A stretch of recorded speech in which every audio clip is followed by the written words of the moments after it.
অসমৰ মাননীয় মুখ্যমন্ত্ৰী ডক্টৰ হিমন্ত বিশ্ব শৰ্মাদেৱ আমাৰ মাজত উপস্থিত হৈছেহি মই মাননীয় মন্ত্ৰী মহোদয়ক মঞ্চত আসন গ্ৰহণ কৰিবলৈ অনুৰোধ জনাইছো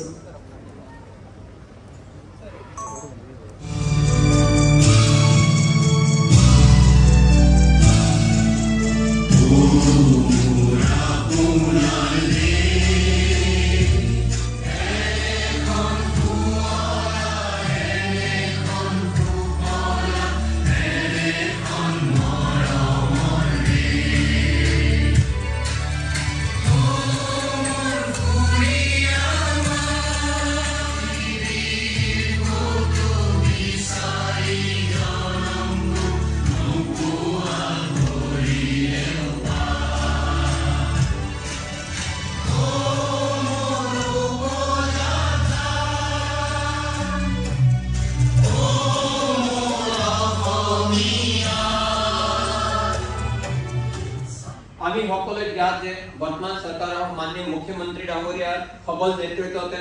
ৰাজ্যখনৰ বিদ্যালয়সমূহক এক সুন্দৰ পৰিৱেশ সৃষ্টি কৰি ছাত্ৰ ছাত্ৰী সকলৰ গুণগত শিক্ষা আটাইলৈ শুভেচ্ছা জনাই পুনৰ এবাৰ আজিৰ অনুষ্ঠানলৈ আপোনালোকক স্বাগতম জনাই মোৰ বক্তব্য সামৰি মাৰিছো থেংক ইউ জয় হিন্দ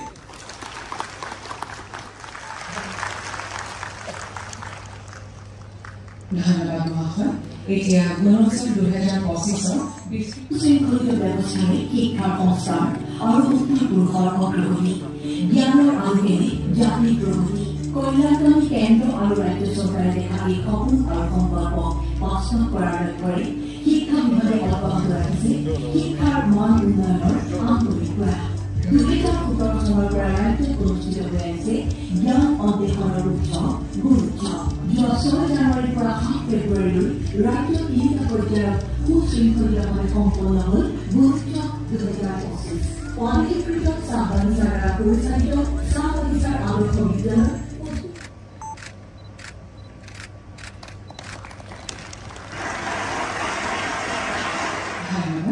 এতিয়া প্ৰদৰ্শন কৰিবলৈ লোৱা হৈছে এটি ভিডিঅ' ধন্যবাদ দ্বিতীয় স্থান লাভ কৰা ডিব্ৰুগড় জিলাৰ অতিৰিক্ত জিলায়ুক্ত আৰু বিদ্যালয় পৰিদৰ্শকক মঞ্চলৈ আগবাঢ়ি আহিবলৈ অনুৰোধ জনাইছোঁ ধন্যবাদ এইবাৰ অৰ্থাৎ 2025 বৰ্ষৰ গুণোৎসৱত এই বিশেষ চাৰ্টিফিকেট গ্ৰহণ কৰিবলৈ অনুৰোধ জনাইছোঁ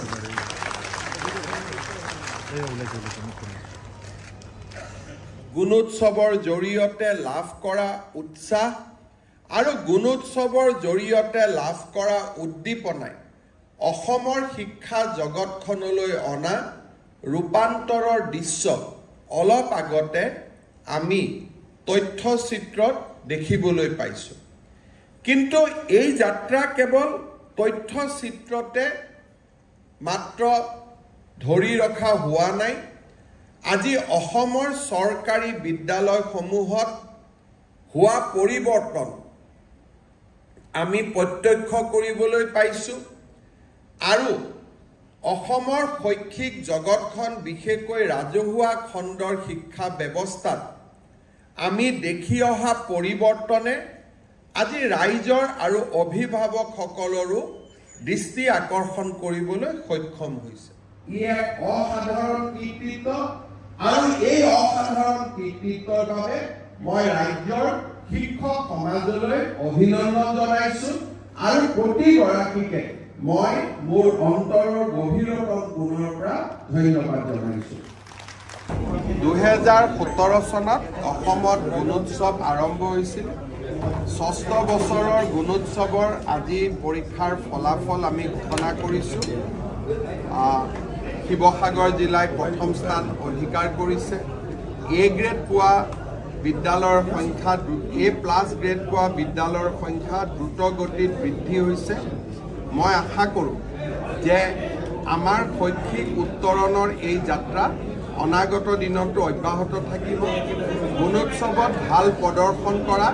প্ৰতিগৰাকী শিক্ষক শিক্ষয়িত্ৰীক আৰু বিদ্যালয় ছাত্ৰ ছাত্ৰী অভিভাৱকক মই অভিনন্দন জনাইছোঁ I think there are many more important revelation is there. SIT has been able to establish a close link between the Pakistan establishment and some of the individuals from India and this investigation is ongoing. We have already asked SIT to close the investigation by September, and I will be able to reveal you more by September.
ভাষাতত্ত্ববিদ, গৱেষক, সমালোচক, কবি, গীতিকাৰ, প্ৰবন্ধ লেখক, নাট্যকাৰ তথা অসম সাহিত্য সভাৰ এগৰাকী অতি সুসংগঠক ভৱানী প্ৰসাদ অধিকাৰী দেৱৰ 18 মাৰ্চৰ পুৱা তেখেত পৰলোক প্ৰাপ্তি হয়। এই সংসাৰৰ পৰা আঁতৰি যায়। মৃত্যুৰ কেইদিনমান আগলৈকে তেখেতে ৰচনাতে ব্যস্ত আছিল। বহুৰূপী বেজবৰুৱা নামে তেখেতে লক্ষ্মীনাথ বেজবৰুৱা, সাহিত্যৰথী লক্ষ্মীনাথ বেজবৰুৱাৰ ব্যক্তিত্বৰ বিভিন্ন দিশ সাৱলীল আৰু গৱেষণাধৰ্মী ৰচনাৰে ৰচনা কৰি গৈছিল। গ্ৰন্থখনত বেজবৰুৱাদেৱৰ গল্প, মহাপুৰুষ শ্ৰীমন্ত শংকৰদেৱৰ প্ৰতি বেজবৰুৱাদেৱৰ আস্থা বা তেখেতৰ প্ৰতি যি তেখেতৰ গভীৰ ভক্তি, বেজবৰুৱাদেৱৰ ব্যক্তিত্ব, ব্যৱসায়িক দিশ, অসম প্ৰেম, এই গোটেইবোৰ দিশ সামৰি ভৱানী প্ৰসাদ অধিকাৰীদেৱে এখন সুন্দৰ পুথি ৰচনা কৰি থৈ গৈছিল। আজি তেখেতৰ খুব ইচ্ছা আছিল যে মৃত্যুৰ আগতেই পুথিখন উদ্বোধন কৰা। মোৰ পৰা সময় বিচাৰিছিল, কিন্তু মই সময় দিব নোৱাৰাৰ বাবে মৃত্যুৰ আগত পুথিখন উদ্বোধন কৰিব তেখেতে নোৱাৰিলে। আজি তেখেতৰ মৃত্যুৰ 10টা দিনৰ পিছত পৰিয়ালটোৰ সৈতে পুথিখন মই উদ্বোধন কৰিছোঁ। আৰু মৃত্যুৰ আগতে পুথিখন তেখেতে মোৰ নামতে উৎসৰ্গা কৰি থৈ গৈছিল। সঁচাকৈ এটা আৱেগিক মুহূৰ্ত। মই পুনৰবাৰ ভৱানী প্ৰসাদ অধিকাৰীদেৱৰ প্ৰতি মই শ্ৰদ্ধা জনাইছোঁ। বিদেহী আত্মাৰ সদ্গতি কামনা কৰিছোঁ আৰু শোকাকুল পৰিয়ালটোৰ প্ৰতি মোৰ সমবেদনা জ্ঞাপন কৰিছোঁ।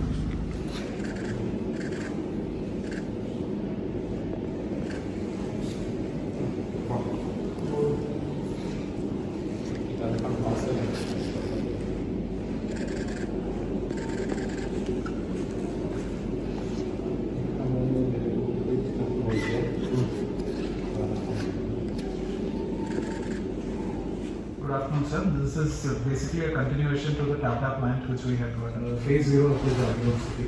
So the cabinet, honorable cabinet. एक बार जो हम लोग अप्रूवल किया था वो क्या? वो ही है सर. मतलब हमारा original cabinet memorandum we got views from industries and. एक काम. Elaboration of schedule called FPCO and those who are posted at block wouldn't come meetings. But since our service rules says that these are promotional posts. শাক চব্জি business কৰিবলৈ দোকানী আহি বহেহি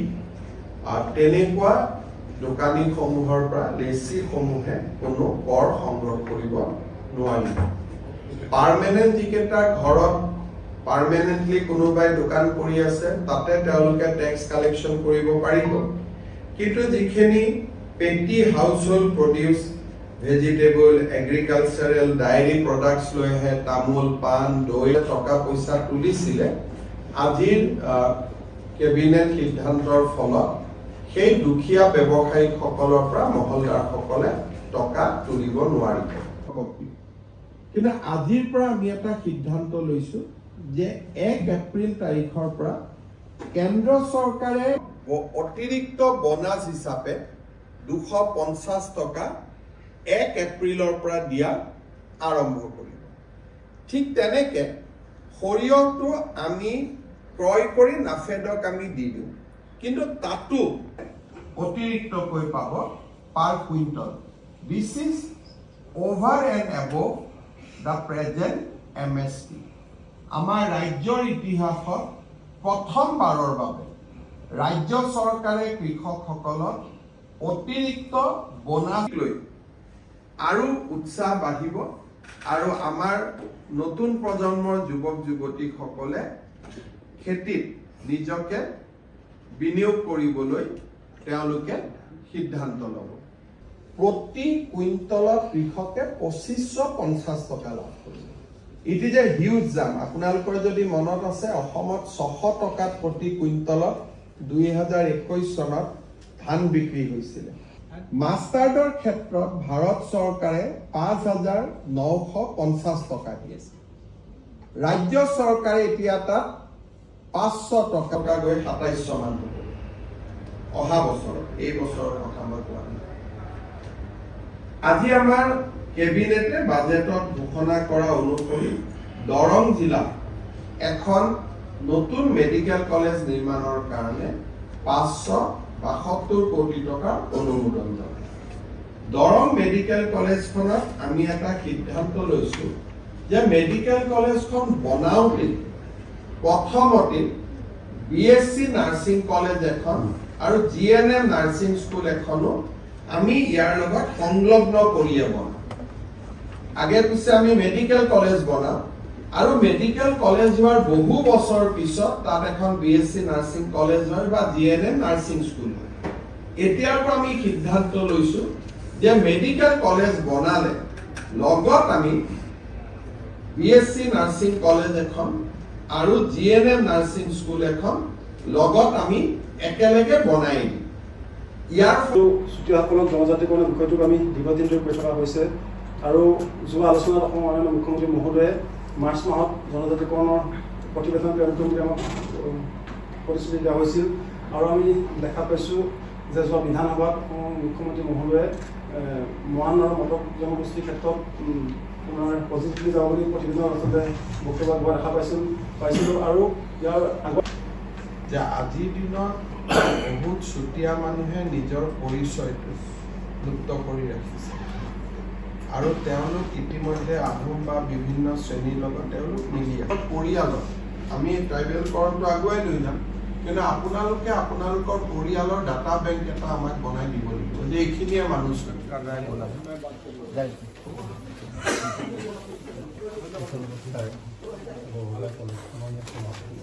কলেজৰ সভাপতি আমাৰ এডুকেশ্যন মিনিষ্টাৰ আছে তেখেতে কৰি দিছিলে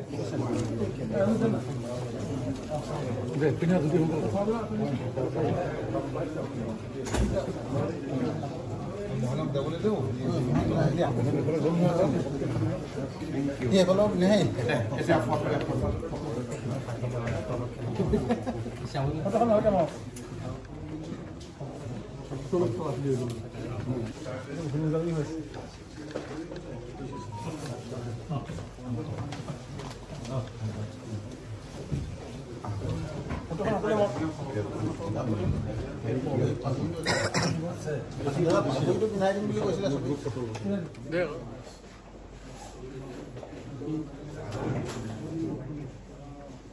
চুতীয়াৰ পাকটো অলপ বেলেগ